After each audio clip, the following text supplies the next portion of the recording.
gracias por asistir a este segundo encuentro de lo que hemos denominado conversatorios, una suerte de charlas que tienen como excusa la exposición de Kara Walker, Burning Village, que puede verse en el MAC hasta el 7 de septiembre.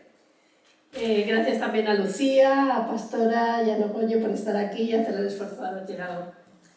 Estos conversatorios, pensados y tramados por Mercedes Jabardo, a quien agradezco su implicación y entusiasmo para idear y coordinar este ciclo, forman parte de una conversación que hemos iniciado en el museo desde el mismo momento en que la obra de Kara Walker se instaló en la sala de exposiciones y nos enfrentamos a ella. En el MACA entendemos las colecciones y las exposiciones surgidas de ella como una fuente de inspiración, no solo para el público, sino también para el propio museo, que haciendo autocrítica debe convertirse en herramienta para la transformación social. A través de nuevas miradas, de relecturas diversas, de ángulos distintos, la obra de arte se convierte en el elemento que nos permite leer y entender las incertezas de nuestra contemporaneidad. Una rendija por la cual se cuelan los problemas de nuestro tiempo. La memoria colectiva individual, la construcción de identidades sexuales, las teorías feministas, la sostenibilidad o la emergencia climática, la presencia de colectivos invisibilizados o los presupuestos poscoloniales que sirven para desmontar discursos hegemónicos construidos desde el poder. No solo algunos. Y en eso estamos en el MACA desde hace mucho tiempo, estableciendo conversaciones, espacios de reflexión y crítica que no se dan en otros lugares y que en el museo tienen cabida. Así entendemos la institución, como un museo valiente y desafiante, un territorio donde entre todos creamos contenido y transmitimos conocimiento. Mientras se diluye la posición de autoridad y se procura el museo como un espacio de encuentro. Os voy a presentar, para quien no conozca, a Mercedes Jabardo, a quien cederé la palabra para que conduzca el conversatorio.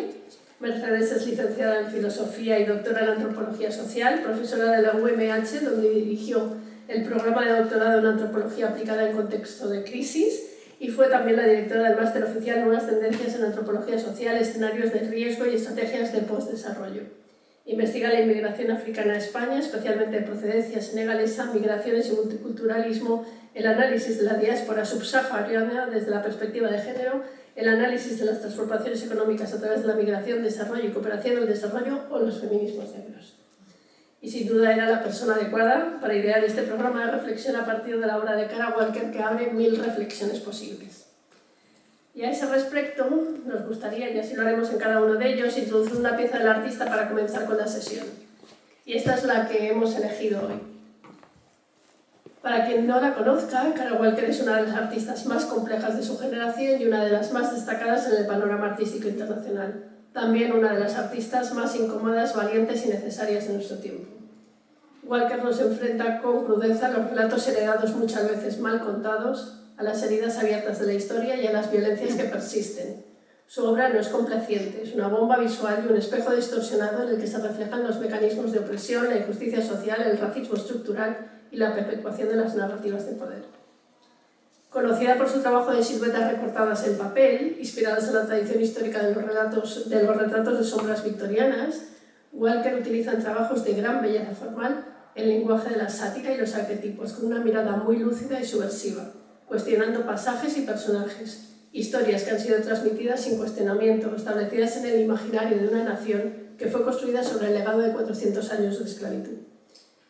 Walker concibió esta obra, Historia de una resurrección, tras una residencia en la Academia Americana de Roma en 2016. Fue un periodo muy influyente en su desarrollo artístico y allí descubrió y confirmó cómo el mito, el martirio y la iconografía del cristianismo se entrecruzan con el legado de la esclavitud en América.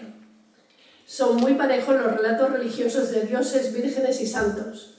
Al encontrarse a su regreso a Estados Unidos con el floreciente movimiento Black Lives Matter, inició una amplia investigación sobre estas cuestiones. El grabado representa una estatua de una mujer negra levantada del suelo por una cuerda atada al cuello, tirada por figuras a pequeña escala, una referencia explícita al linchamiento y a las herramientas de esclavitud. La escultura negra emerge del suelo como un sucedáneo de las numerosas antigüedades desenterradas en Roma. La figura tiene los ojos abiertos como si hubiera vuelto a la vida, al igual que Cristo tras su resurrección. Con la cabeza rodeada de nubes ondulantes es un faro también, es una promesa a los espectadores y a los negros estadounidenses de una nueva forma de conmemorar sus historias. Y con ella empezamos hoy. Mercedes. curatoría de esta exposición, sino en esa apertura que desde el museo y a propósito de Carol Walker pues nos invita a pensar sobre algunos de los temas que nos están congregando aquí a lo largo de estas semanas. Primero, bienvenidas y muchas gracias por acudir y por seguir conversando sobre estas cuestiones. Nosotros queremos hacer desde este espacio, o queremos proponer una invitación al diálogo, a la conversación, entendiendo por la conversación esa, una conversación abierta que surge a partir incluso de los silencios, ¿no? Que no tiene que estar totalmente organizada ni compuesta y que podemos ir generando primero desde la mesa, pero a la que siempre invitamos al público asistente, que sentimos que forma parte también de esta comunidad que vamos construyendo poco a poco. Y queremos hacer esta invitación al diálogo y a la conversación para generar conocimiento desde y o a partir de la experiencia de la diáspora negra, que es el marco desde donde el artista Carol Walker crea. Si bien el marco está ahí en esa sugerente obra que día a día nos va presentando su curadora, nuestra intención es localizar, leer de forma situada algunas de las cuestiones que tan ligadas están a la conciencia diaspórica.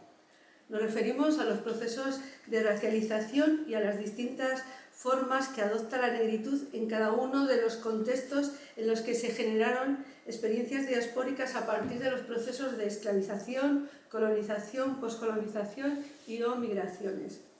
Queremos traerlos a nuestro contexto, sin olvidar, como ya nos dijo ese gran teórico de la diáspora negra que fue Stuart Hall, que la experiencia diaspórica no se caracteriza tanto por la homogeneidad, sino por la diversidad.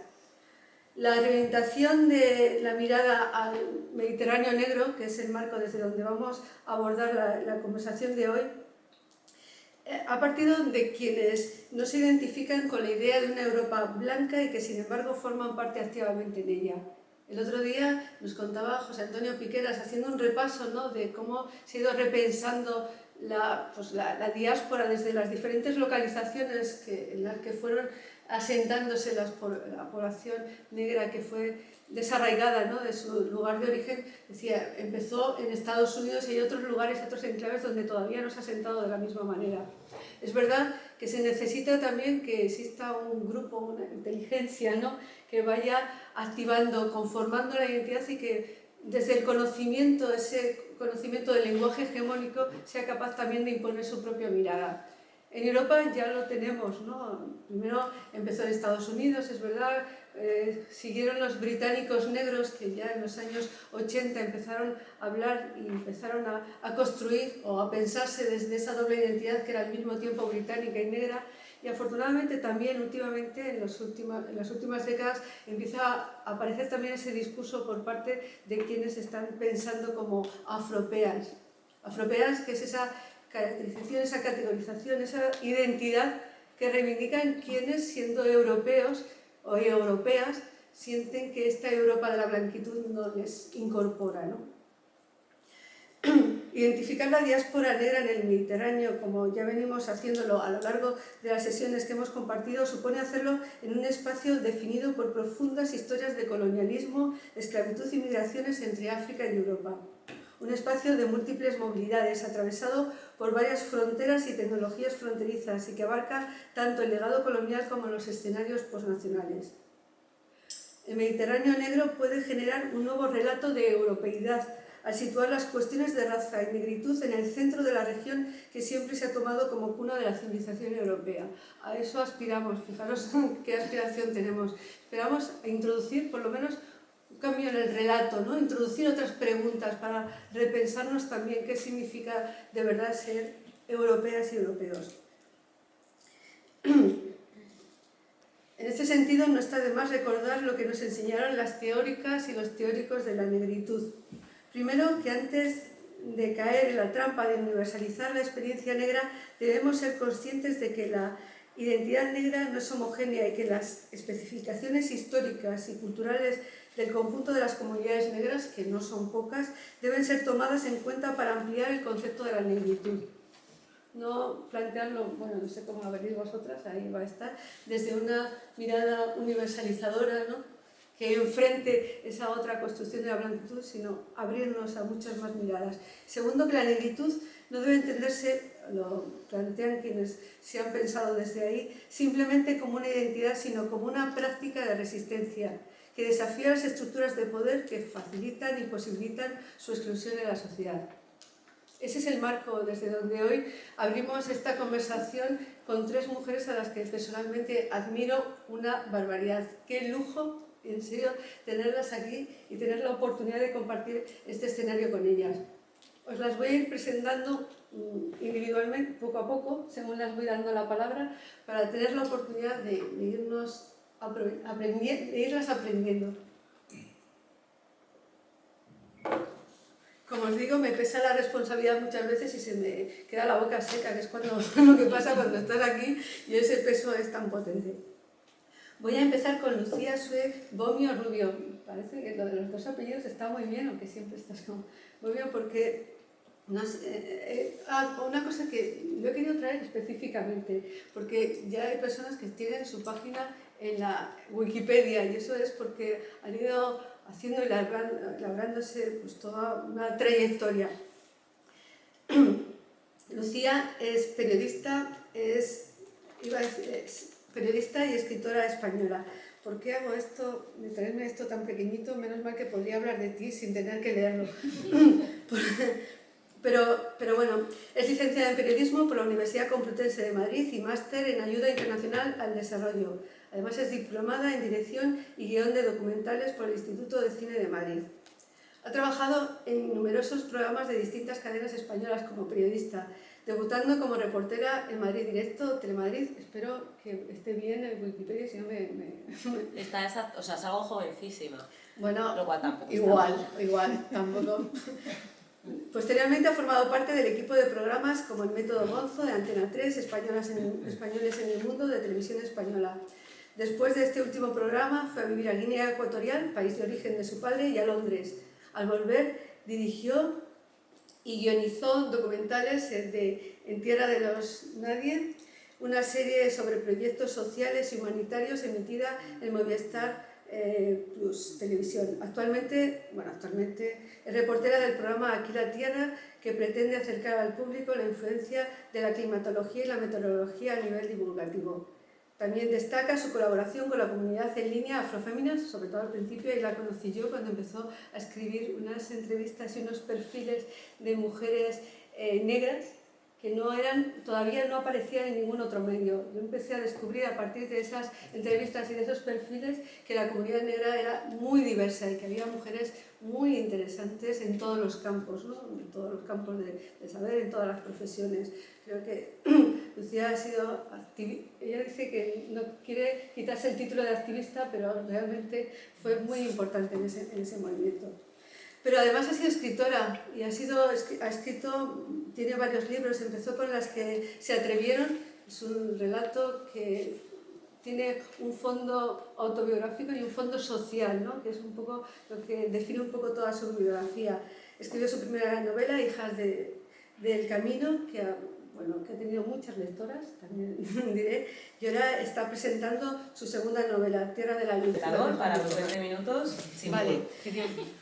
Bueno, el punto de partida, porque yo, claro, este era el título, efectivamente, raza, género, sexualidad y violencias desde el Estado español, me dio un poco ahí, dije, a ver, espera. Entonces, de lo que voy a hablar es un poco de la construcción del género en el caso de las mujeres negras y también de cómo se traduce eso, cómo permea en el día a día. Al final algo mucho más sencillo, ¿no? No solo partir, pero sí que me parece importante entender cuál es el punto de partida que provoca que nuestras experiencias sean las que son. Y siempre pongo esta imagen del pulpo porque siento que efectivamente al final el racismo es como un pulpo que precisamente por el hecho de tener un montón de tentáculos se expresa de muchas formas. Esos tentáculos te pueden tocar con la puntita, pero también te pueden dar con todo, ¿no? Con todo su peso. Normalmente somos más conscientes de ese racismo individual, que es la puntita, del insulto, si quieres de la agresión física directa, que de todo aquello que no se ve, pero que sin embargo provoca que nuestras vidas sean mucho más difíciles, más complicadas, ¿no?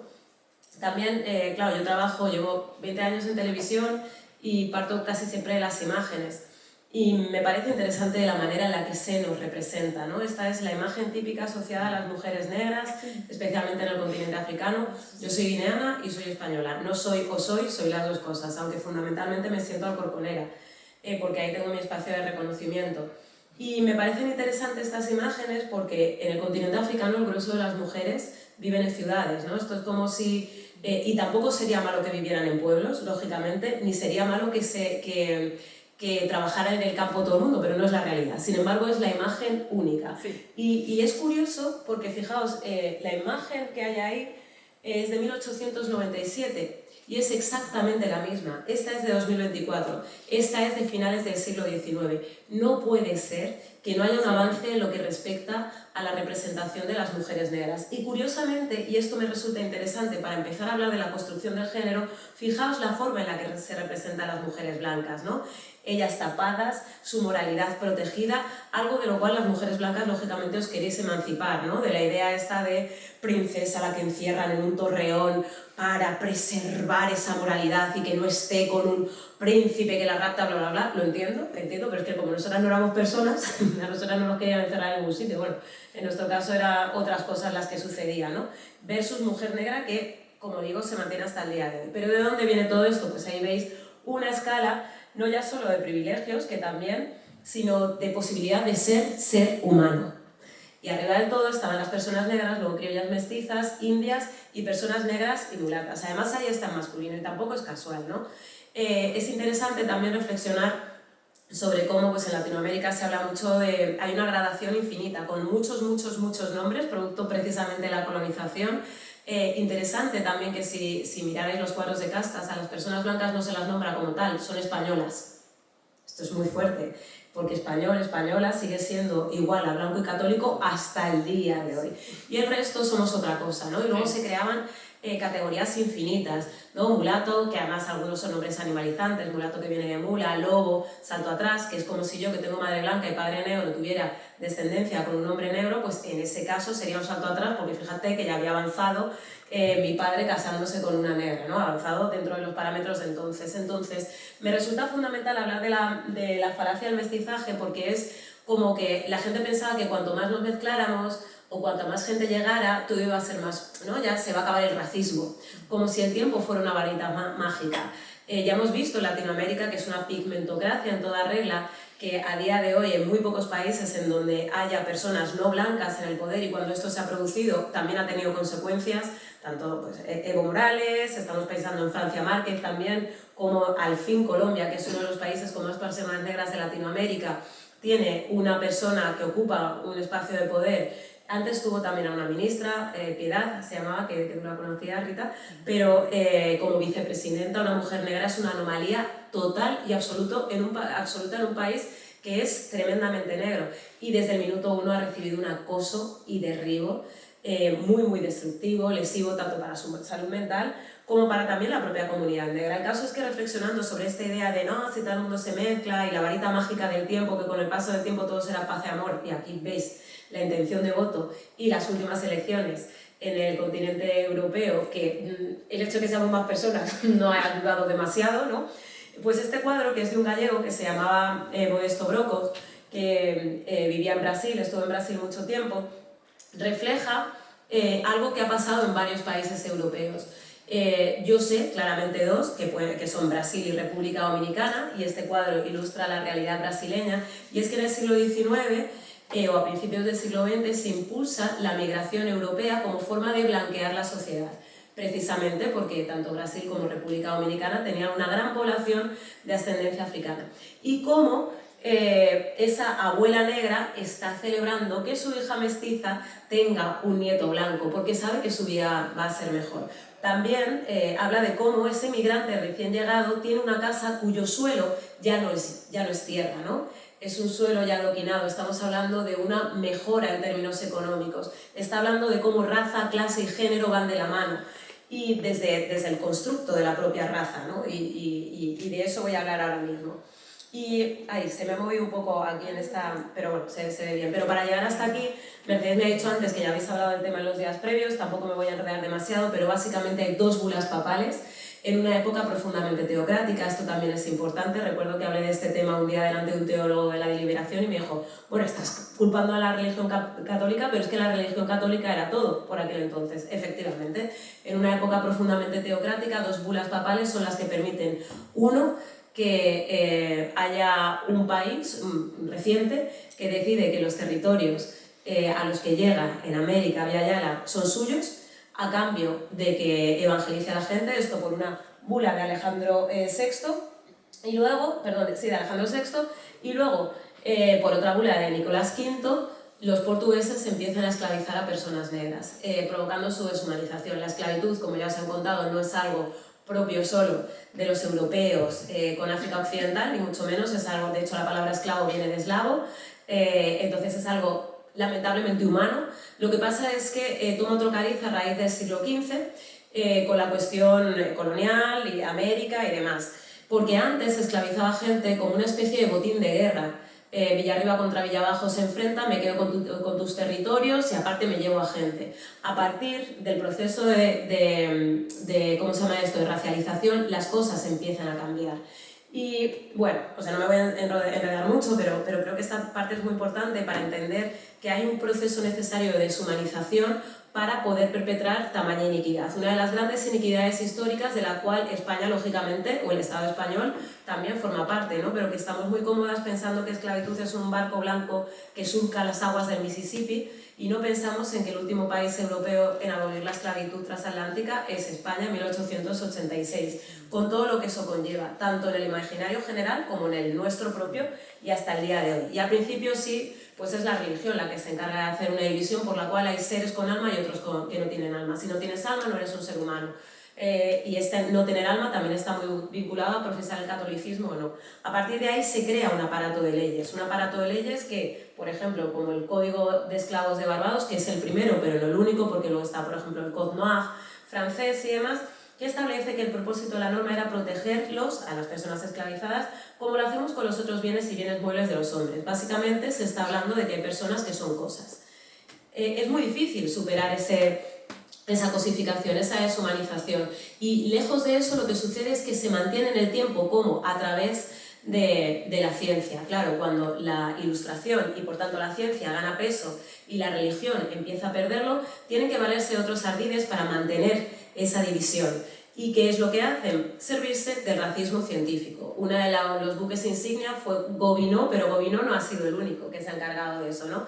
La nueva división, a partir del siglo XVIII más o menos, es músculo versus cerebro, ¿no? Y eso se expresa de muchas formas, pero básicamente, y simplificando un montón, hay una raza, y lo entrecomillo porque la raza es hija del racismo. Desde un punto de vista biológico, la raza, tal y como la concebimos ahora mismo, tiene que ver con fenotipo y color y tiene que ver realmente con la adaptación a un entorno. Ya está. A partir de ahí, lo de que las personas negras bailemos mejor, que yo sí, no es broma, pero que las personas negras bailen mejor, pero que sean peor para esto y mejor para esto otro, eso es una trola. Eso, insisto, o sea, la raza es una construcción social básicamente que está vinculada a espacio y también a tiempo, ¿no? Del mismo modo que yo en España en los 80 era negra de mierda, vete a África, ahora soy dominicana y por tanto, no, según la gente, quiero decir, a pesar de que soy la misma persona de Alcorcón, pero, y precisamente por eso recibo un trato, hay una serie de expectativas hacia lo que representa mi cuerpo, otras y demás. Total, que esta división que se hace entre músculo versus cerebro va un poco más allá, también está relacionada con cómo hay una raza a la que se asocia, especialmente en masculino, el pensamiento, la creatividad, la posibilidad de hacer arte, y hay otra que es la de los instintos irrefrenables y las bajas pasiones, somos animales, somos fuerza bruta y ya está, ¿no? Todo esto se expresa también de formas muy diversas, por ejemplo, pues a partir de aquí, que también es interesante como cuando se hablaba de humanidad se estaba hablando de hombre, y cuando se está hablando de hombre se está hablando de hombre blanco, por supuesto, caucásico o anglosajón, si queréis, ¿no? Y ahí, y todo lo demás estaba alrededor. Y a la mujer ni siquiera se la nombraba, ¿no? Gobineau, como he dicho antes, es uno de los grandes en cuanto a racismo científico se refiere, pero no es el único. Yo no soy de las que cree que hay que juzgar el pasado con los ojos del presente, pero sí creo que hay que conocer el pasado para entender el presente, conocerlo y no olvidarlo, ¿no? Y por ejemplo, Darwin, que es un ultra referente, por supuesto, el tema de la evolución de las especies, cuando él hablaba de que arriba del todo estaba el ser humano, en realidad no estaba hablando del ser humano, estaba hablando de los hombres blancos ingleses. Y de hecho, pues aquí tenéis una de sus frases: en 500 años la raza anglosajona se habrá extendido y exterminado naciones enteras.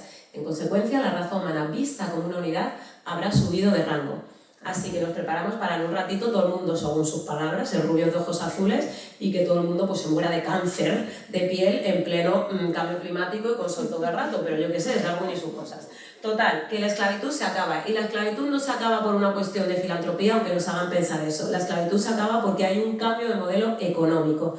La economía de plantación deja de tener sentido a raíz de que la protoindustrialización y la industrialización se sufraga con el dinero de la economía o de la economía de plantación, ¿no? Con el dinero del azúcar, que sirve no solo para pues, los barrios pijos de las grandes ciudades como el Eixample catalán o por ejemplo el barrio de Salamanca, sí, y todavía burguesías como pues, Mas, la familia Artur Mas o los Goytisolo, etcétera, etcétera, no solo para eso, sino también, insisto, para sufragar una protoindustrialización que es el origen también de una nueva división. Ya no hacían falta personas esclavizadas que trabajaran en las plantaciones, lo que hacían falta eran proletarios, que no solo curraran como mulas, sino que además tuvieran capacidad de consumo, que tuvieran un salario. Ya no se les viste, ya no se les da viviendas aunque fueran barracones, ya tienen que alquilar o comprar, se les hace dependientes de este nuevo modelo económico. Pero entre tanto hay una cosa intermedia que se llama colonización en el continente africano, porque por aquello de la querencia, quedarse con cosas, ¿no? Entonces, como originaria de Guinea Ecuatorial, me parece fundamental recordar que hasta hace no mucho, hemos hablado de que España es último país europeo en abolir la esclavitud transatlántica, 1886, pero ahí estamos luego con Guinea, que también es uno de los últimos países en independizarse del continente africano en el contexto del colonialismo que concluye en el siglo XX, aunque después hayan venido otras cositas. Las últimas colonias... esto todavía quedan 5 minutos. Entonces, bueno, pues hay algunas imágenes, lo de la capacidad mental del negro, esto estaba pasando ya a mediados del siglo XX, ¿no? Ya pues de nuevo racismo científico y demás. Pero vale, ¿y qué pasa aquí y ahora? ¿Cuáles son las consecuencias? En España los delitos racistas y xenófobos representan casi la mitad de los delitos de odio, además cada vez hay más, y hay una infradenuncia entre el 80 y el 90%, y esto no es casual, tiene que ver también con qué credibilidad tienen personas que nunca han sido consideradas humanas, cómo se leen nuestros cuerpos cuando vamos a denunciar, por ejemplo, a las comisarías, cuánto nos atrevemos a ir a las comisarías, cómo nos sentimos yendo según qué espacios. Y ya aplicado en las vidas, esa soy yo cuando era peque, ¿no? También he sido niña de conservatorio, de piano, de solfeo, de armonía, de coro, de todo esto, ¿no? Como desde pequeña tienes esta cosa de, para ser considerada normal tienes que ser excelente. Y cómo incluso desde tu propia vivienda, aparte, te están llevando a eso. Yo estoy pensando en cómo mi padre me decía un montón de veces, cuando estábamos peleándonos, mi hermano y yo, no gritéis, que van a decir, mira, esos negros se peleando. Y yo decía, como el resto de vecinas y vecinos, ¿no? Pero tú tenías que ser la releche, o que el primer día de clase tu madre te pusiera como un pimpollo mientras tus compis iban en chándal. Pero tú tenías que ser, pues esto, ¿no? Y cómo se expresa eso también en el propio desempeño económico, la maldición de los sesgos, el hecho de que tu apellido te lo subraye Word como si fuera algo que está mal, ¿no? Y no pasa nada, orgullosísima de mi apellido, ahora. Pero cómo desde que eres pequeña es un agente de extranjerización, de que te lean como alguien que no es de aquí, ¿no? Y luego pues también está el bullying. Es interesante reconocer el racismo para poder entender que hay un bullying producto de ese racismo. Si no, dirán que son cosas de peques, como le pasó a Camila y a Petra, ¿no? Que ella no es negra, que es chocolatita, una niña que acabó desarrollando síndrome de estrés postraumático. Más cosas que suceden dentro de la racialización de las mujeres negras, aunque no solo, pero de las mujeres no blancas desde su infancia. La notificación y la obligación de ser fuerte. Fuertes a la fuerza, ¿no? Bueno, no voy a leer mucho esto porque si no me da tiempo.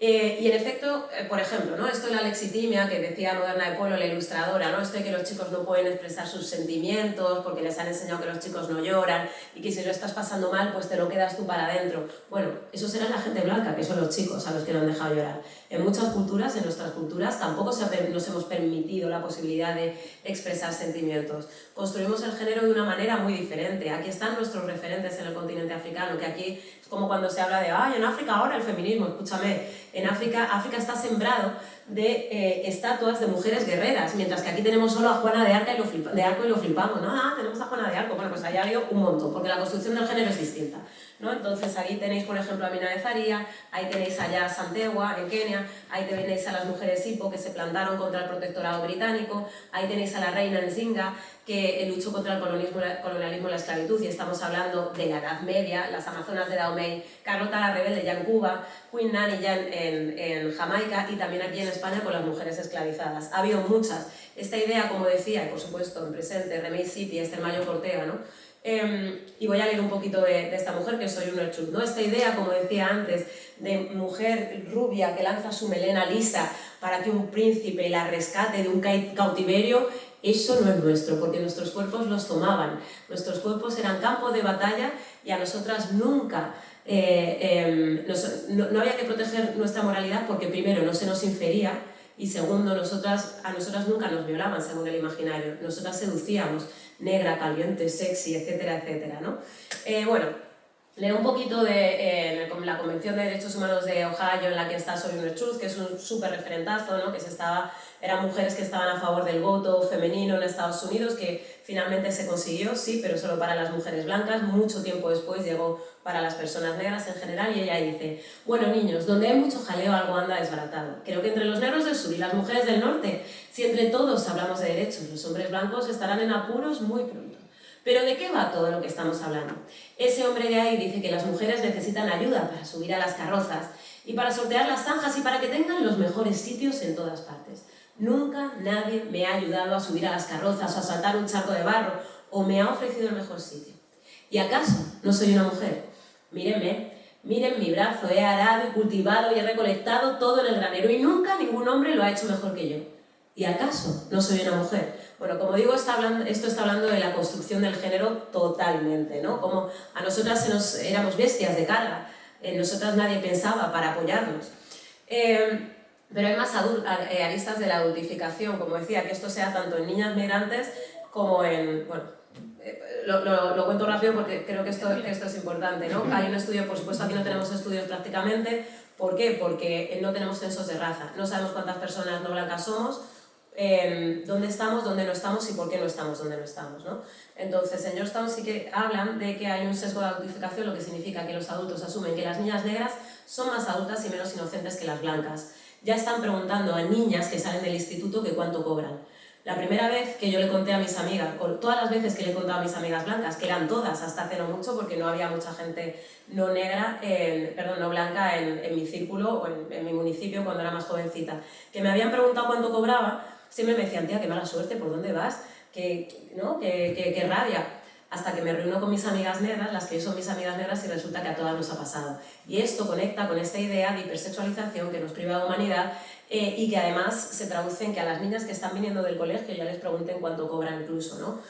Producto de ello, pues claro, pues se dan muchas veces abusos, se dan proposiciones deshonestas, etcétera, etcétera. El temario del que todas nos quejamos en esos libros de texto que vemos ahora mismo en los colegios, ¿no? Porque es profundamente masculino y qué rabia. Bien, ¿y cuántas personas no blancas aparecen en esos temarios? ¿Una o ninguna? Y no me vale Frida Kahlo, por favor. ¿Sabes? Porque es que es la única, encima la gente se disfraza de ella. ¿Cuándo tenemos derecho a aparecer en las semanas culturales? ¿Pero cómo? A la madre marroquí se le pide que haga cuscús, al padre senegalés que toque el tam-tam. Está bien, porque el folclore es cultura, pero nos gustaría aparecer también en las asignaturas. Nos encantaría que el mundo se pudiera, no solo por nosotras, es que mola mucho más ver el lugar del mundo así. Luego las consecuencias de un sistema educativo que no nos quiere, que no nos entiende, que no sabe lo que nos pasa y que nos está expulsando.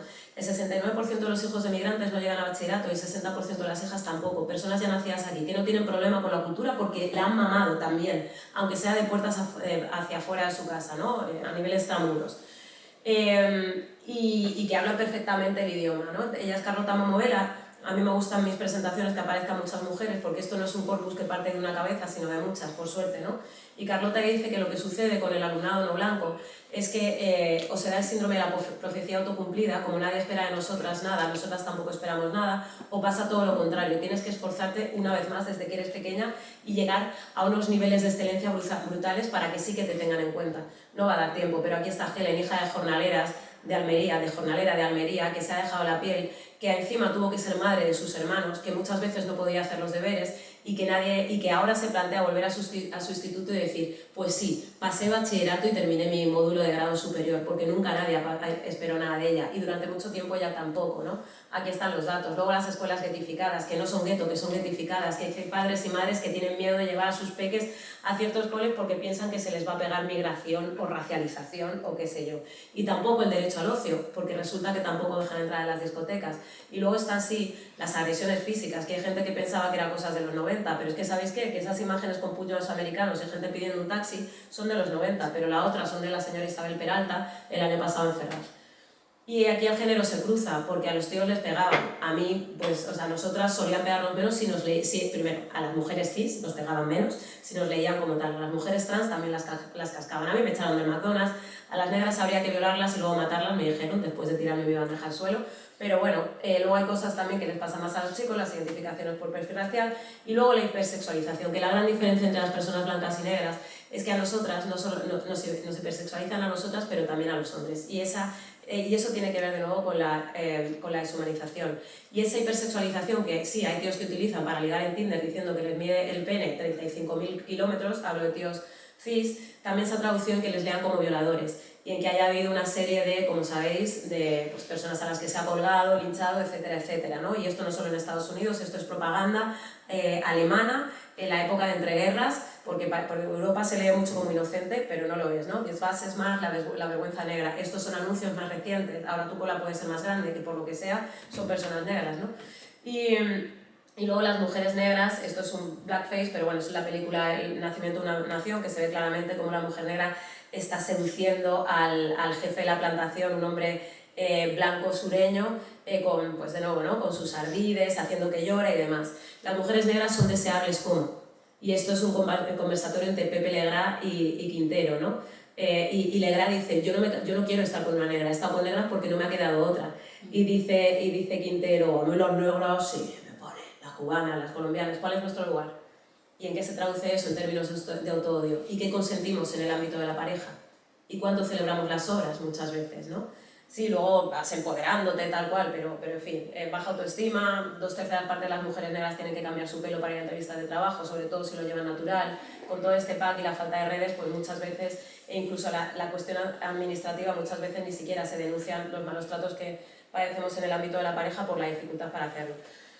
Y luego el mundo laboral, que incluso si llega no pasa regular, que los hijos españoles tienen un 36% más de posibilidades que los emigrantes para ser elegidos, pero encima si eres mujer lo pasas peor, y precisamente por eso, estos son datos de Brasil, ¿no? Pasa que muchas mujeres son emprendedoras porque nadie las contrata, pero a diferencia de sus pares blancas, piden menos dinero que ellas porque temen que no las vuelvan a llamar. Mi segundo libro lo compró los derechos Netflix para hacer una serie. Luego nos pasamos de moda, las personas negras, ya sabéis, después de Black Lives Matter ya dejamos de estar de moda. Que es ¿sabes lo que pasa? Que la próxima temporada de otoño-invierno voy a seguir el mismo color, pero bueno, nos pasamos de moda. El rollo es que claro, yo cada vez que iba a Netflix daba las gracias, hola, lo siento, por favor, de nada, gracias de nuevo. Hasta que mi jefa me dijo, oye, deja de dar las gracias, estás aquí porque lo mereces, porque yo nunca esperé llegar ahí. Y he sido una empollona toda mi vida, mi madre es ingeniera y mi padre maestro. Yo no vengo de como personas cuyos padres han estado toda su vida trabajando en el campo y a pesar de todo, yo nunca me he atrevido a soñar con según qué cosas, ¿no? Y tiene sentido, porque incluso si te ha ido bien, van a seguir cuestionándote. Voy a presentar un evento y me dicen, date prisa que está llegando la gente, tienes que dejar esto limpio. Y tú no eres menos por ser la que limpia o la que va a presentar. Pero ¿por qué de mí lo piensan, no? Y bueno, pues hay muchos ejemplos, ¿no? Y también tiene sentido porque es los espacios que han dejado para muchas mujeres negras y latinas. Bueno, y gitanas ni te cuento. Y bueno, pues... ¿sabes? Hay otro temazo que es el alquiler. Bueno, y ya está, que lo dejo para luego, pero que hay muchos temas ahí que se dan en el día a día y que pensemos no solo en las que estamos, sino en las que no llegan. Que lamentablemente es que me gustó mucho cuando lo leí. Bueno, ella es abogado laboralista, es sindicalista, feminista, articulista y activista por los derechos humanos española de origen gitano. Ella ha llevado la gitanidad, la lleva siempre y desde ahí piensa y actúa. Y creo que eso ya es importante. Me encanta que pensaras que el vehículo era ser abogado laboralista. Yo durante mucho tiempo lo pensé también de una familia y de un entorno que pensé que había que ser abogado laboralista para colocar a determinados grupos y personas en otro lado y que encima lo ejerzas. Ha utilizado ese espacio para hacer muchas cosas y para trabajar no solo por los derechos de los trabajadores de la población gitana, sino mucho más extendido por los derechos de muchas otras mujeres. Ha estado ligada a las asociaciones de mujeres feministas, ha estado, por supuesto, muy dentro de todas las asociaciones del pueblo gitano y algo que me pareció siempre muy interesante y que la hizo, pues eso, que tuviera un gran protagonismo mediático, eso es lo que dicen aquí y es verdad, es que asumió y denunció un caso que era invisible cuando estábamos las feministas moviéndonos y saliendo a la calle, y era la situación de las trabajadoras que en Huelva estaban trabajando en el campo y eran explotadas y violentadas en todos los niveles. Creo que eso es verdad que te colocó en un determinado escenario, pero también permitió que se empezaran a abrir y hablar de otras cosas dentro de ese marco y ese feminismo, que será antirracista o no será. Tiene publicaciones y algunas, a mí me sorprende, tengo que decirlo, eso también lo voy a decir yo. Voy a decir un par de cosas porque tiene varias publicaciones, pero a partir de ese momento en el que ya tuvo una cierta presencia pública, pues te empezaron a pedir escribir en todas partes, supongo, y me imagino también a Ramón Grosfoguel planteándote que hicieras ese texto, porque le conozco, pero lo más asombroso es que fuiste capaz de escribir un texto que tiene una densidad y leer la condición, o la condición gitana desde una teoría y un paradigma emergente, que era el paradigma de la modernidad-colonialidad, en un texto que encima es asequible. Me parece, de verdad, absolutamente encomiable.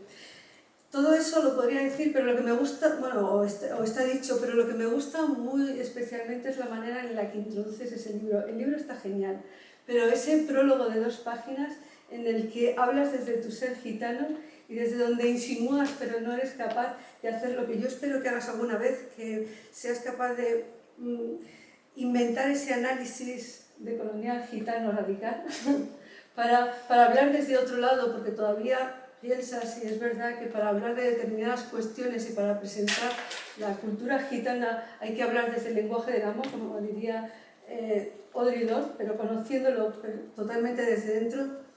Me gusta de ese texto algunas cosas que yo creo que nos permiten y nos dan también, no sé, líneas, ¿no?, de vida para seguir transitando. Deberíais ser vosotros, los payos, quienes buscaran en las formas de cooperación y resistencia al modelo de producción y consumo de los gitanos la inspiración para salir de este sistema mundo que se sustenta sobre la muerte de 2/3 de la humanidad. Sí, eso me gusta mucho de ese prólogo. Me gusta mucho de ese prólogo que realmente nos subrayes todo lo que tenemos que aprender del pueblo gitano, porque ya lleva mucho tiempo rastreando por allí. Me gusta mucho también cómo lo cuentas. Y cómo presentas, ¿no?, al pueblo gitano, ¿no?, y cómo lo presentas a través de esas lecciones de vida que aprendiste de tu madre, ¿no?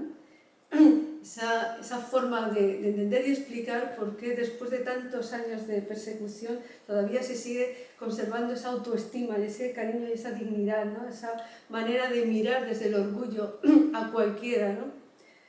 Me gusta esa forma en la que cuentas cómo una persona gitana puede estar rebuscando en la basura, ¿no?, y mirar desde arriba y con cierta soberbia a una persona paya que va bien vestida y que pasea a su lado. Esa mirada desde donde se puede aprender que en esos espacios de explotación, en esos espacios sobre todo de exclusión, no puede ser seguir conservando, ¿no?, el derecho a la resistencia, ¿no?, y desde ahí construir una identidad. Creo que es que ese escenario me parece tan perfecto para introducir tus propias palabras, como le decía Lucía, bomío. A Lucía, puedes hablar de donde tú quieras. Muchas gracias de verdad, Mercedes. Bueno, muchísimas gracias, Mercedes, por y que te lean el currículum en directo es una cosa que da mucha vergüenza.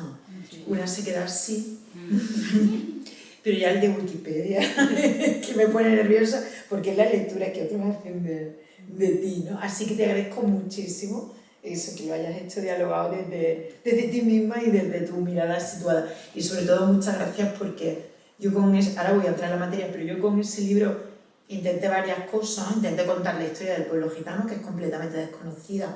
Nadie la conoce, pero no son ustedes culpables porque en ningún libro de texto aparece referida a la historia del pueblo gitano.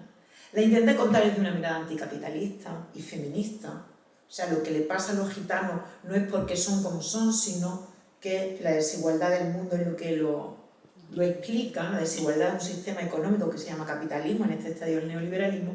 Y la tercera cosa que conseguí, que siempre digo, que creo que lo conseguí en un 1 o 2%, es convencer de que la historia del pueblo gitano está llena de ejemplos de lucha de resistencia, que creo que es lo que menos la gente se queda. Así que tú lo hayas resaltado y que sea la parte que te gusta, para mí es como un doble check a mi trabajo, de verdad, porque creo que es la parte que menos llega, ¿no? Llega la historia, ¿no? Llega la crítica económica, pero no esa cosa subversiva de, además, miren aquí, que aquí hay toda una cátedra. Así que, de verdad, Mercedes, muchas gracias por el cariño que le has puesto. Bueno, yo no traigo presentación, ¿vale? Pero voy a intentar ajustarme en la medida de lo posible a los parámetros de este diálogo. Yo voy a hablar de eso que Angela Davis llamó el género, la raza, la clase, cómo se entrecruzan y, o sea, creo que Lucía ha tocado todo. Yo lo que voy a entrar en algunas partes de lo que habla Lucía, cómo se entrecruzan para explicar la historia, para explicar la situación de las mujeres racializadas hoy en el Estado español. Yo, sobre todo, he trabajado con mujeres migrantes y formo parte de la comunidad gitana, entonces voy a hablar desde mi propia experiencia, no desde una investigación académica, sino a través de mi trabajo militante y mi trabajo profesional como abogada, ¿no? O sea, las cosas que voy a compartir para el debate están desde ahí, desde mi trayectoria política, profesional y vital en estas cuestiones. Voy a hablar un poco de historia, pero creo que después de que haya hablado Lucía, poco más puedo yo añadir a la perspectiva histórica.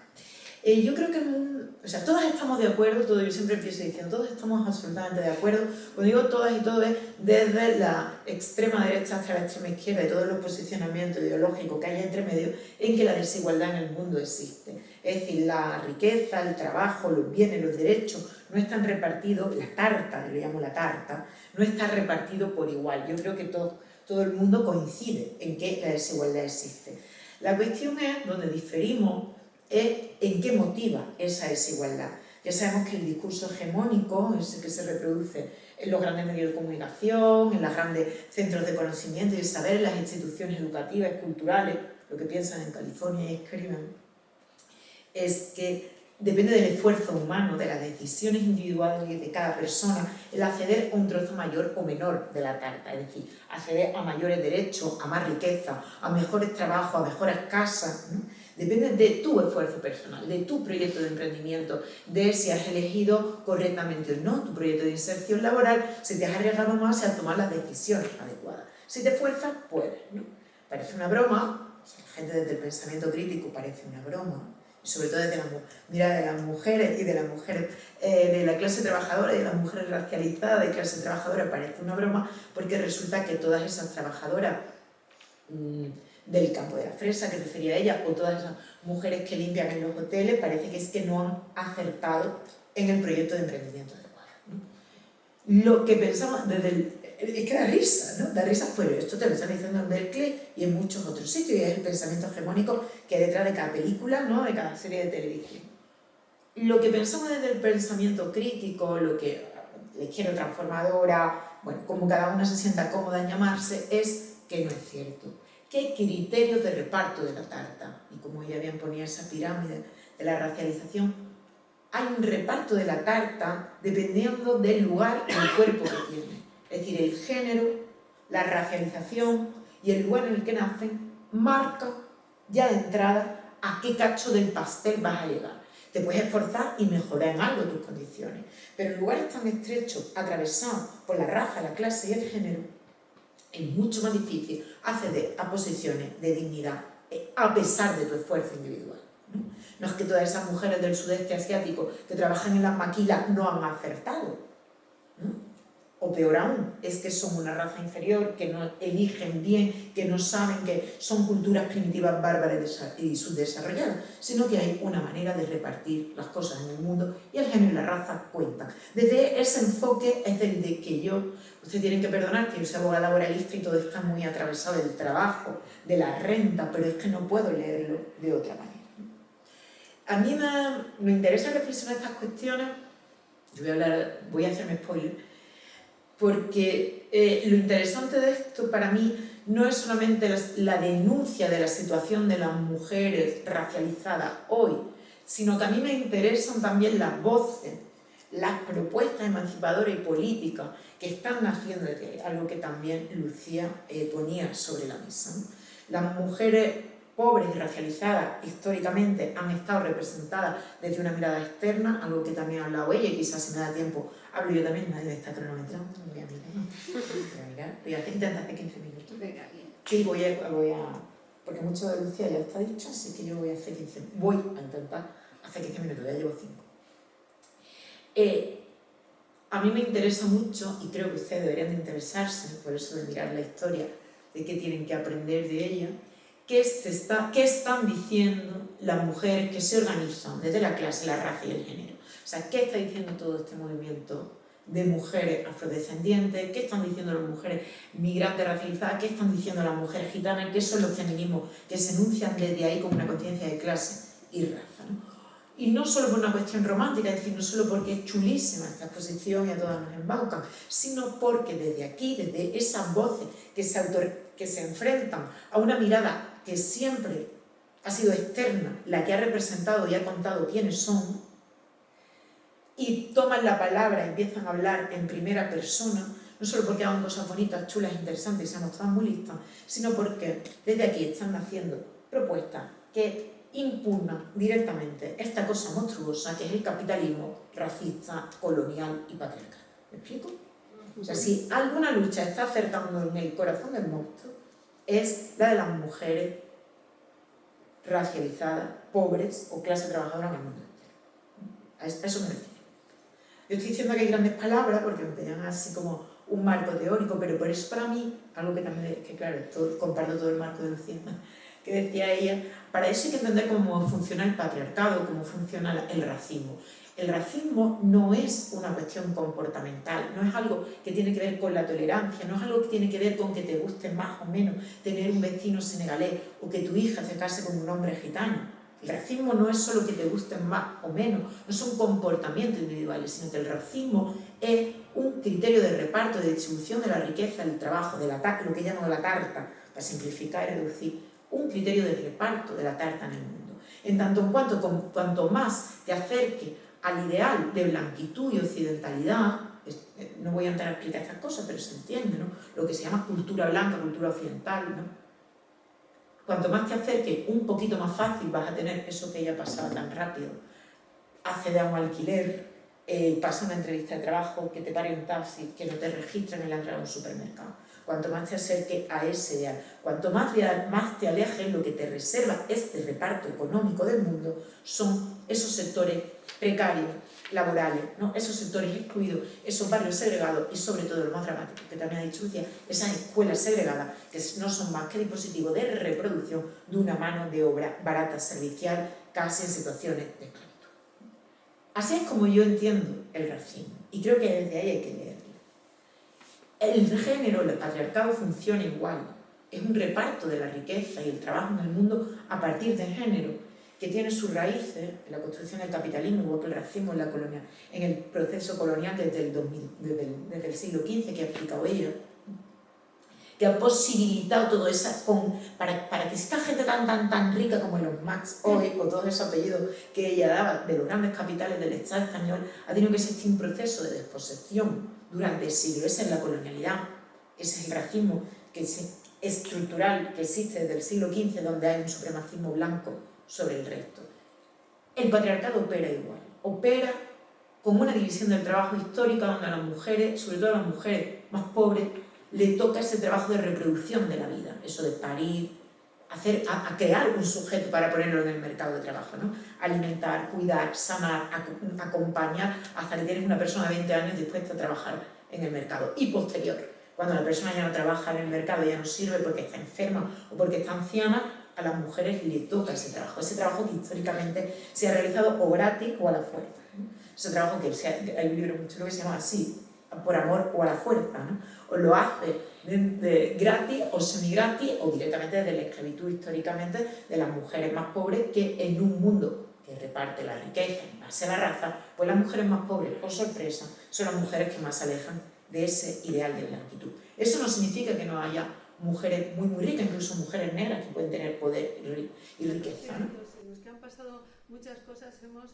ido construyendo una relación de amistad tan sólida que me resulta hasta difícil hablar de su trayectoria un poco desde aquí, desde esta mirada, pero os la quiero presentar así brevemente. Sí, algo tengo que decir. Por lo menos presentar algunas de sus vidas. Todas tenemos muchas vidas, pero en el caso de Nogoye sí que ha tenido alguna.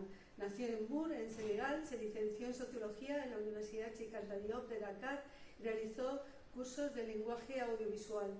Fruto de ese aprendizaje, su corto documental centrado en la figura de las esposas de los inmigrantes, las que aguardan, como las llamó la escritora senegalesa afincada en Francia, Fatou Diop. Ella, no sé si lo recordáis, pero Fatou Diop escribió un libro con ese título. Nogoye lo tituló Yaoundou Moudou, seguro que lo he pronunciado fatal, como suele ser habitual, Las mujeres de los Moudou, que era el nombre que se daba en Senegal a los emigrantes cuando todavía los únicos que emigraban eran los que procedían de los sectores más populares, hace bastante tiempo. La verdad es que tuviste una mirada muy perspicaz entonces, porque entonces no se miraba desde Senegal a ese lado. Todo ello lo consiguió con tesón, con esfuerzo y por amor al conocimiento, porque tampoco procedía de una familia acaudalada. Eran sus ganas de estudiar y sus becas las que le fueron llevando por ahí, becas que lo podían haber llevado a Francia con un doctorado, pero aquello se frustró, igual que se frustró la posibilidad de ingresar en la cooperación internacional, porque cuando una es socióloga pero no tiene los contactos adecuados no lo puede hacer. Eso que había muchos organismos de cooperación internacional en Dakar, que es por donde se movió. Terminó siendo profesora de francés para secundaria. Todo eso es una vida la que dejó en Senegal, una vida de clase media más o menos acomodada, cuando vino a España por las razones que ella quiera o no quiera contar, pero cuando tuvo que llegar aquí. Cuando llegó a Alicante, después de otros lugares, porque además estuvo visitando Alemania, en fin, se ha movido por visitando, digo, no trabajando. Cuando llegó a España y llegó a Alicante, alimentó la fantasía de continuar con su trabajo en la enseñanza, pero duró muy poco. Es que así es como se podía pensar entonces. No pasaron más de 2 semanas hasta que reparó que su vida en España transcurriría en un modo menor, menguante, impedida, porque así es como construimos los espacios desde donde algunas mujeres tienen que construir su propia vida. Y claro, en Alicante, para alguien que venía de Senegal y que leemos a través de los cuerpos, como nos habéis contado también, la posibilidad era trabajar en las trenzas, haciendo trenzado, o trabajar después como camarera de hotel, o después, bueno, esto no es tan fácil, pero lo he ido consiguiendo siendo gobernanta de hotel, o después haciendo una reemigración a Suiza. Eso tampoco es tan habitual, pero es que ella no es una persona habitual y lo vais a ver, porque cada uno de estos espacios donde te obliga el contexto y el marco a situarte, ella le dio otra vuelta para construirse una vida desde ahí, ya que iba a trabajar en las trenzas como trenzadora, pues la lectura que le daba era una lectura desde la interculturalidad, desde la comunicación, le permitía abrir a otros lugares y alimentar otras historias, ya que tenía que trabajar como camarera de hotel. El reto que se imponía era ser la mejor, ya que desde ahí tenía que inventarse otra vida, pues construyó otra vida y se hizo gobernanta, y lo consiguió porque siempre se colocaba retos, pero no solo retos, sino que además lo miraba todo con esas lentes de socióloga y analítica que tiene para mirar su propio. Quería primero quiero dar las gracias a los organizadores de este evento que me permite compartir con vosotras y vosotros mi historia como mujer inmigrante. Permitirme perdonar, mi castellano no es de los mejores, pero bueno, me entenderéis. Y soy Nogoy Mbache, de origen senegalés y vivo en Alicante.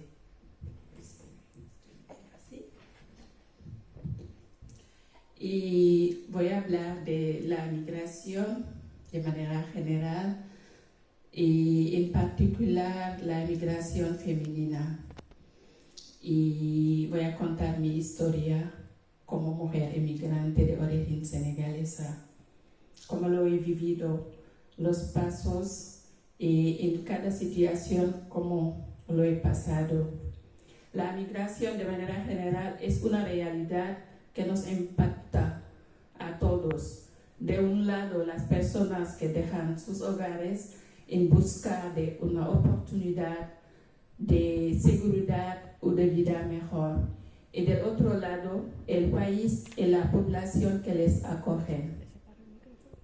Pero hoy voy a centrar mi speech sobre las mujeres inmigrantes de los barrios más marginalizados de Alicante, la zona norte. Como todos los inmigrantes, llegué con muchos sueños, mucha motivación, y pensé que con mis títulos, mi formación académica y mi carrera, estaba yo preparada para incorporarme en el mundo laboral español. Una anécdota: cuando llegué, al lado de mi casa había un colegio. Como yo fui profesora de francés, me decía con mi ignorancia de la situación: qué suerte tengo, voy a poder trabajar cerca de mi casa. Y de la esperanza a la desilusión, porque no podía trabajar de lo mío. Mis títulos no son reconocidos. Aquí en España, por trabajar de lo mío, tenía que homologarles. Esto supone un proceso muy largo y difícil desde mi país. Estoy considerada aquí como una mujer analfabeta, sin estudio, a pesar de todos los años que me he dedicado a estudiar. Mis títulos no valen nada. Una compañera mía, una senegalesa que llegué antes que yo, me decía: olvídate de tus títulos. Esa frase sonaba como algo que me cortó las alas. Él lo miraba incrédula, pero con el tiempo me di cuenta que tenía razón. Me enfrenté a la dura realidad, la realidad de estar considerada como una ciudadana de segunda clase, la realidad de no poder trabajar de lo mío, porque soy mujer viviendo en un barrio, soy mujer inmigrante viviendo en un barrio donde no hay mucha oportunidad, donde es difícil de desarrollarse, de crecer, porque hay carencia en todos los ámbitos. Quiero hablar de la zona norte. Todo el mundo que vive en Alicante sabe que es un barrio desfavorizado, marginalizado, donde no hay mucha oportunidad. Y frente a esta situación, yo soy una mujer de reto. Tenía que reinventarme y darle la vuelta a la situación. En ese momento, la única alternativa para mí era incorporarme en el mundo de las trenzas callejeras, que es un trabajo sin dignidad, donde te enfrentas a la persecución policial, la mirada racista, la xenofobia, donde cada mirada te hace sentir diferente. Pero lo hice. La segunda barrera fue el acceso a la formación, porque me decía, mis títulos no valen aquí, voy a hacer una formación para tener título reconocido aquí. Pero los únicos cursos que había, que podía yo hacer, eran los de la hostelería. Y me apunté. Fui camarera de piso. Pero yo en cada situación aprendo, observo y pienso que la habilidad no tiene color, ni clase social, ni límite. Y yo crecí en ese sector hasta ser gobernanta y pensé que lo he logrado. Pero ahí también me sentí diferente porque yo no podía ser jefa de grupo porque mi imagen no cuela con la empresa. Esas palabras sonaban como una puñalada, los que me dijeron que mi imagen no cuela con la empresa. Porque soy negra, no puede ser jefa de equipo, no puede estar arriba, tengo que estar abajo, sin una gran motivación, sin aspiración. Yo soy extranjera con nacionalidad española. Pero gracias a Dios hay personas que han creído en mi talento. Por eso sigo luchando por un futuro mejor. Yo creo que es la hora de luchar por una sociedad más justa e inclusiva, donde las mujeres inmigrantes pueden vivir con dignidad y respeto. Y hay que empezar a escuchar las historias y experiencias de las mujeres inmigrantes por entender sus desafíos y sus necesidades y promover la igualdad y la inclusión. Cada ser humano tiene un talento único. Lo importante es crear un espacio donde el talento puede desarrollarse. Y creo que este espacio es uno de ellos. Gracias por vuestra amable atención. Bueno, muchas gracias por compartirlo, de verdad, porque es ejemplificador. Un par de cosas que creo que es bueno que conte. Esta historia de vida que yo creo que hay que darle un contexto de qué ocurre, del por qué, ¿no? Cuando yo digo que el racismo es un criterio de ordenación de la riqueza y el trabajo en el mundo, no es mágico, no el racismo crea eso. Hay instrumentos que sirven para esa ordenación. Uno es la frontera y la política y la ley de extranjería que la sostienen, la frontera norte-sur. En el momento que ella pisa el Estado español o que alguien viene a Latinoamérica y baja el último escalón de ese avión en Baraja, automáticamente tú eres una persona ya destinada a los peores sectores laborales. O sea, además, no sé tu situación, ya eres nacional, enhorabuena, ya ves, no es nada bueno ser nacional español, pero desde un punto de vista pragmático, sí lo es.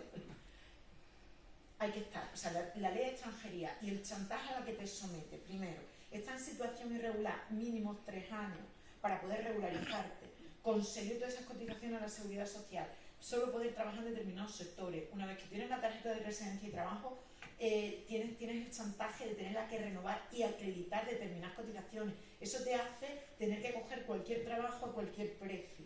Ese es un mecanismo para que ella tenga que, además el escalón social es trabajo de interna, trabajo de externa, trabajo en hoteles, trabajo, ¿no? Es el ascensor social reservado a las mujeres inmigrantes. Otra herramienta es la no homologación de título, por eso. En cuanto vas al pie en el avión a Baraja, tu título no sirve, toda tu historia de vida ya no sirve. Eso es una herramienta, eso son decisiones políticas a día de hoy. El tercer escalón para reproducir el racismo y este reparto de la tarta en base a la raza es la escuela segregada que ya he anunciado antes, ¿no? Esa escuela donde los currículums no se esperan que esos niños hijos de la migración y niños y niñas gitanos puedan llegar a la educación reglada, o sea, la educación secundaria y la educación superior. Son las máquinas de crear los esclavos y las esclavas. Ellas se esforzaron y yo lo que he descubierto, esto es una experiencia mía total, cada vez que me siento en mesas como esta, con mujeres gitanas o con hijas de la migración o con mujeres migrantes, algo que ha dicho ella. La que llega es porque es brillante. O sea, siempre que me siento en una mesa así, las mujeres migrantes y las mujeres gitanas que tengo al lado, como una chica gitana que ha venido hace un momento aquí que está haciendo un taller arriba o tu propio caso, son gente que tú ves claramente que tiene altas capacidades si le hacen un test. ¿Me explico? Y eso está bien, pero cuidado, porque al final nos están pidiendo, como tú bien has dicho, que seas hiper extraordinaria para llegar al mismo lugar. Y la que no es hiper extraordinaria y es normal, ¿qué pasa?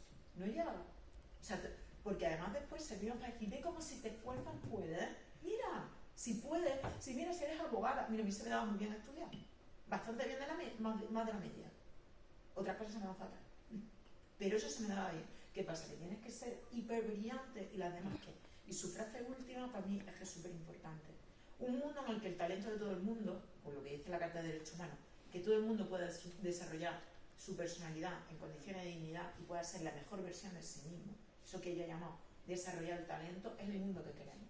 Pero ese mundo no cabe en el capitalismo, no cabe en el mundo colonial y racista y no cabe en el patriarcado. O sea, necesitamos echar las cartas, repartir las cartas de nuevo, impugnarlo todo y un nuevo orden, porque ese talento, si de verdad queremos que lo desarrollen todas, pero todas, las de las comunidades rurales de Senegal también, las de la zona norte de Alicante también, las de las 3.000 viviendas también, las de la Cañada Real de Madrid también. Si queremos que eso funcione y queremos ese talento para todos, necesitamos impugnar por completo desde principio a fin esta ordenación. Pensando a la población negra como población extranjera e inmigrante. Lo que me parece interesante del proyecto de Lucía es que está abriendo la posibilidad para repensar este país desde otras categorías.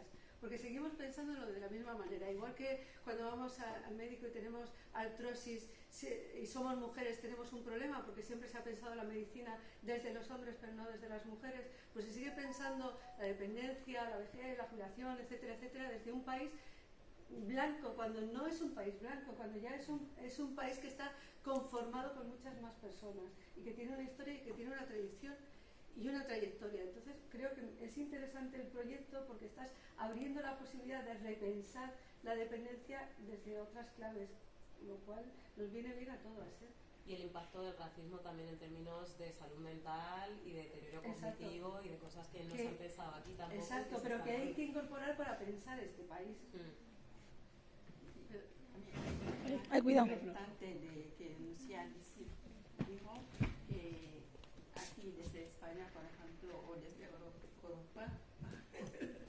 desde Europa, cuando te enseñan las imágenes de las mujeres africanas o de África, son gente que están en situación difícil o que viven en los árboles y que no hay electricidad en África y que no ven que hay un desarrollo en África y que esa imagen es una imagen antigua y que hay tiene que tener una actualización y que la gente desde aquí quiero que deberían pensar o investigar lo que hay en África, porque hay muchos tipos de emigración. Hay gente que viene por necesidad, hay otros que vienen por problema personal, pero todos los meten en el mismo campo. Yo a veces cuando estaba ahí en la explanada, gente que me preguntaba, ¿has venido con barco? ¿O hablas francés? Ah, sí. ¿Hablas inglés? Como si el color de tu piel define tu nivel intelectual. Eso creo que son prejuicios que para mí son un poco chocantes. Cada vez que estoy discutiendo o hablando con alguien que me habla en ese sentido, me siento un poco cabreada porque lo que tiene la persona no es su color, pero lo que tiene dentro. Y por saber lo que tiene dentro la persona, tiene que compartir con esa persona, hablar con él, intentar conocer la persona antes de juzgarla. Reconozco hace mucho tiempo tu proyecto y me parece esencial y pionero. Me parece pionero porque la ley de extranjería es del año 2000, o sea, hace 25 años aproximadamente. Del 85. Del 85 la primera, que era solamente de control policial de la realidad migratoria, pero digamos una ley de extranjería pensada como mano de obra, o sea, pensada desde el punto de vista laboral. La ley tiene 25 años, o sea, es relativamente reciente, todavía no hemos visto, claro, ella es pionera porque además migración migrana que lleva más tiempo aquí, pero esto es lo que va a estar por venir de aquí a posiblemente de 10 años, un montón de personas migrantes que ya no están en situación de trabajar, en situaciones de mucha precariedad, por el que los sectores laborales a los que te has abocado o no cotiza o cotiza poquísimo y el trabajo del hogar es muy claro. Y estas cosas van, o sea, tu proyecto es muy pionero visibilizando esto. Y yo solamente quiero hacer, otra vez marcar un mínimo contexto, porque la inmigración se ve únicamente desde una perspectiva puramente práctica para el trabajo. O sea, las mujeres de la lucha del servicio doméstico, las de territorio doméstico en Madrid, tienen una frase muy buena que dice querían cuerpos y querían brazos y vinieron personas. O sea, la migración, toda la concesión de la migración de la política de extranjería es para que curren, igual que lo de las mujeres marroquíes que las traen, curran y la devuelven, ¿no? ¿Qué pasa cuando te enfermas? ¿Qué pasa cuando envejeces? ¿Qué pasa cuando ya no eres útil? Ahí se ve verdaderamente todo el racismo que hay detrás de esto, porque la ley extranjera no te concibe como un humano del todo con todas tus necesidades, sino mientras eres útil al mercado laboral. Después eres una persona desechada. Y eso es lo que vamos a encontrar. Eso es lo que vamos a encontrar aquí a unos años cada vez más masivamente. Bueno, el lema de, por ejemplo, Afromayores es Somos porque fueron, que por cierto es un proyecto que está en Instagram y en YouTube, o sea que lo podéis ver porque no son solo fotos, son también vídeos. Somos porque fueron porque somos, primero porque las comunidades africanas siempre han venerado a las personas mayores y me consta que aquí también era así, la cosa ha ido cambiando, ¿no? Pero bueno, también por la forma en la que se vivía, de igual modo, ¿no? Que África no está estancada en el tiempo, lógicamente, y la gente del continente africano, ya hemos dicho, también vive en ciudades, entonces ya hay una separación, la crianza ya es diferente y demás. Pero somos porque fueron porque somos conscientes de que, aunque todavía nos quede muchísimo por hacer en términos de comunidad negra en este territorio, que no es reciente, porque España nunca ha sido blanca, ya lo hemos dicho, pero sí que es cierto que si hablamos del siglo XX a esta parte, pues es producto de una migración concreta o de unas migraciones concretas, pero somos conscientes, insisto, de que a pesar de que quede mucho, si hoy estamos como estamos es gracias a todas las batallas libradas por quienes nos precedieron, e incluso si perdieron. Estamos caminando sobre los intentos que ya llevaron a cabo las generaciones que nos han antecedido. Somos conscientes también de que, y qué pena, ¿no?, por otro lado, de que cada una de las privaciones de las generaciones que nos han antecedido han servido para que hoy estemos un poquito mejor. Cada una de las veces que dijeron que no a según qué cosas, que rompieron con según qué otras cosas, ¿no? Entonces, sí que hay un reconocimiento. Por ejemplo, en el caso de Afromayores, yo soy periodista, me voy esta noche, ahora en 15 minutos, me voy corriendo, me voy a Málaga, mañana voy a grabar 2 reportajes, pasado mañana otro, regreso, vamos corriendo. Entonces, al final las lógicas periodísticas son terribles porque llegas, les quitas el alma, te vas, haces una historia y casi siempre es nunca más. Bueno, pues lo que estamos intentando hacer con Afromayores para que ese reconocimiento vaya más allá de que hacemos unas fotos y un vídeo es llevamos el desayuno. No solo cambiamos el quién, el foco, cambiamos el cómo. No vamos simplemente a entrevistarte, vamos a pasar un rato contigo. Y después de esto nos seguimos llamando. Y después de esto hacemos mesas en donde participan estas personas afromayores. Y si a mí me llaman para hablar del proyecto, intento que vaya esa persona a hablar de cómo vive el proyecto, pero también de la realidad de las personas mayores, porque no tengo por qué yo hablar a través de estas personas, porque lógicamente tienen agencia. Pero no solo eso, por ejemplo, una de las mayores a las que entrevistamos, porque por supuesto que no hay casting, todas las historias nos parecen importantísimas, no queremos incurrir en lógicas de excepcionalidad de nuevo. Mi padre fue maestro y la otra se ha dedicado a limpiar y el otro ha sido jardinero y luego ha acabado siendo enfermero y además figura cuando hacemos las exposiciones esas diferentes profesiones que evidencian, o oficios que evidencian la dificultad de las personas migrantes para, aun habiéndose formado, poder llegar a según qué lugares cuando llegan. Y como digo, pues una de estas mujeres, antes de irse, dijo, es que es de estas, porque hay diferentes tipos de afromayores, ¿no? Está, por ejemplo, el de las madres que vienen del continente africano para cuidar a sus nietas, porque sus hijos o hijas curran tantas horas que no pueden encargarse, ¿no? Entonces tienen que venir, muchas veces no hablan el idioma y bla, bla, bla, se enfrentan a dificultades diferentes. De ahí que queramos hacer una radiografía con distintos perfiles y que no haya ningún tipo de currículum. Pues bien, esta mujer antes de regresar a Angola dijo, es que me lo he pasado también que me gustaría quedar de nuevo. Y quedamos para desayunar y bailar, para merendar y bailar, ¿no? Entonces estamos intentando que, insisto, en que vaya más allá de simplemente que nos cuenten sus historias, y también hay un proceso de imágenes y memoria. Por ejemplo, en el vídeo de mi padre o en el vídeo de Marta, en el vídeo de mi padre se está viendo los edificios de Plaza de España en los años 60 con mi padre con los pantalones de campana y no es Harlem, es Madrid, ¿no? También para mostrar este Madrid, porque por mucho que lo contemos, ¿no? Guinea sigue siendo como una especie de imagen casi parece creada por parte de los hijos, hijas, nietos, nietas de Guinea que estamos en este territorio cuando es real. Entonces también les pedimos esas imágenes. Está Anacleto Boquesa, que tiene la típica foto de entrada en el zoo de Madrid que tienen prácticamente todas las familias que han vivido en Madrid y que han ido al zoo, ¿no? Estamos intentando construir memorias de todos Quería dar esos las lugares. gracias, de verdad, a Lucía, Pastora, Nogoye y Mercedes, porque si bien la obra de Cara Walker yo os había dicho que era una bomba visual, vuestras palabras han sido una bofetada real, ¿no?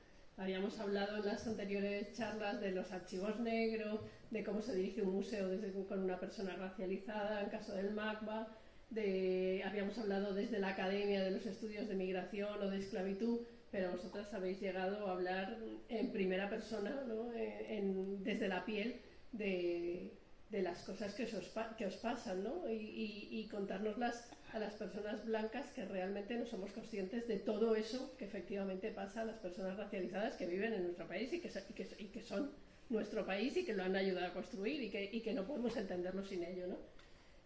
Así es que gracias por esa bofetada que acabáis de darnos. Y yo no sé cuál es la solución, pero yo estoy con Pastora, que quizá ya